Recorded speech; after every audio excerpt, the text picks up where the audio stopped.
In order to rightly have a conversation about my teaching experience, I have to start with Dante. When I was 17 years old, I didn't know what I was going to do after high school. And I got this opportunity to serve in the special education department of my high school. And for the first time, I found where Dante was during the school day. He was a star running back on our football team. I was a little bit jealous of Dante because he can get kisses on the cheeks from all the girls. And I was this chunky, little guy, even shorter than I am right now. And I'm like, man, he has qualities and attributes that I didn't have. And it was amazing that though myself and our peers defined Dante by all of these positive attributes, the school system seemed to define him and prioritize his negative attributes. So that led me on a journey to pursue special education during my undergrad studies. So initially, when I went into the work of special education, it was all about this, what they call overrepresentation of Black males who get identified as special education students. Fast forward, I was in the classroom for 13 years on a journey to really support students who sometimes get these labels in a subjective way versus an objective way.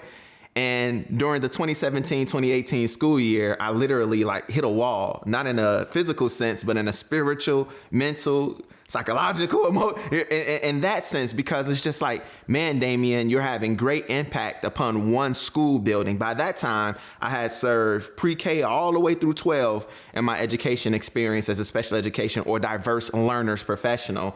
When I left the teaching profession, I had a sense that there was greater capacity in me and even a greater calling upon my life to impact positive change across the city of Chicago. And in order for me to leave a profession that I loved, there had to be an innate, deep sense that God was calling me to greater. However, initially, I didn't understand or I didn't have language to articulate what greater meant for me. So I've been on a journey these past few years to really understand, Damien, what does urban education reform mean? Starting with Chicago, what does Chicago education reform mean and how can you go about that work? What I am super hopeful about right now in this moment is that the blend of programming that we're offering to train adults, namely parents, school staff, and mentors, in addition to this model from School Connect, whereby we're building villages of support that says, hey, we're going to offer some comprehensive wraparound services to help remove the barriers that are in the way for these children.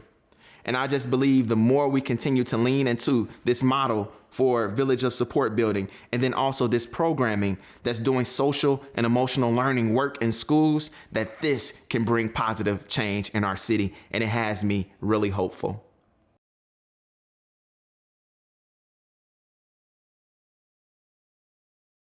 As the Director of Education Initiatives, my job is to help churches and other organizations to adopt schools. As we adopt these schools, we're aspiring to remove barriers that get in the way for quality education. Our emphasis are serving schools in pockets of poverty here in Chicago, so that means primarily on the south and west sides of Chicago.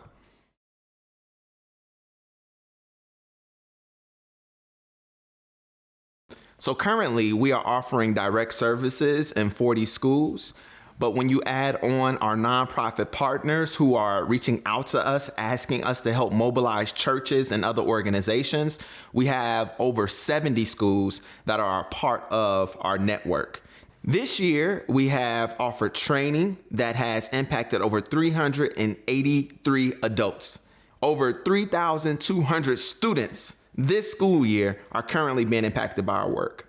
Of the 70 plus schools that we serve right now, when we gave out a survey to principals, one of the questions that we asked, do you want to continue with us next year?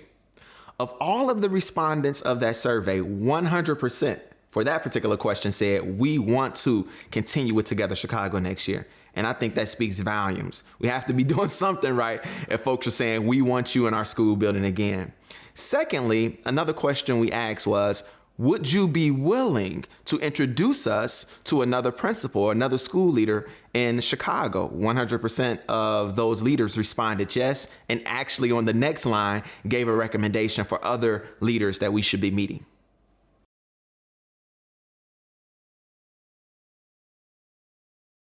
Our Parent Champions program is the program that I am most excited about. as it pertains to all of our education initiatives. We literally are working with parents to offer capacity building for them. And in the Chicago schools, there's a requirement that they have what they call parent advisory councils. And typically, leading these parent advisory councils are different staff members from the schools. That's good, but we think that there's a higher level of greatness that we can aspire towards. Namely, what does it look like for us to build up local leaders, namely parents of students in these schools, to lead this type of work? So with our training, we focus a lot on what we call social and emotional learning. The social and emotional learning is training and support that kids are given in schools, but oftentimes parents don't know anything about this. So the social piece, how am I relating to other people in pro-social ways? The emotional piece, how am I tapping into what's going on with me to first be aware and then also have strategies for self-management, right? Like these are things that we're teaching our parents to build their capacity and uniquely allow them to have new language and new strategies to help with the development of their kids.